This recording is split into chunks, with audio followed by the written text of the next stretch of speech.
साबिक वफाकी वजीर ओन चौधरी ने रावलपिंडी में मीडिया से गुफ्तगू करते हुए कहा, अदालत में जो भी कहा सच कहा। बतौर निकाह गवाह मेरी स्टेटमेंट है कि इद्दत पूरी नहीं हुई थी। ओन चौधरी ने कहा कि मुफ्ती सईद ने भी इकरार किया कि उनके भी इल्म में नहीं लाया गया था। मेरे बयान पर उनके पास कोई जवाब मौजूद नहीं था। वक्त झूठ बोलते रहे कि ये महज इल्ज़ाम है। वो भी साबित हुआ कि आप चोर निकले। आपने मुल्क का वज़ीर आज़म होते हुए तोशा खाना में चोरी की।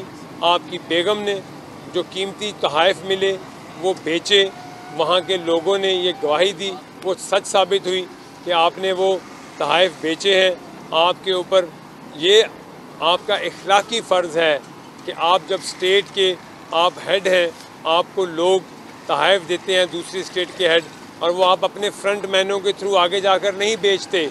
आप उनको छोटी सी कीमत अदा करके आप वो पैसा लेकर और आप अपने फ्रंट मैनों के थ्रू वो पैसे कमाते हैं। आप क्या हमारे लिए शर्म की बात है कि हमारे मुल्क का वज़ीर आज़म, एक साबका वज़ीर आज़म, एक तो चोरी में तोशा खाना में चोरी साबित हो गई और वो चोरी के इल्ज़ाम में उसको सज़ा हुई है।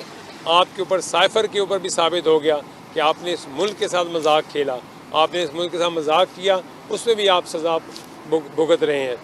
आपने अपने मुल्क से ऐसा मजाक किया है, आपने अपने मुल्क के साथ वो किया है जो शायद हमारा दुश्मन भी ना हमारे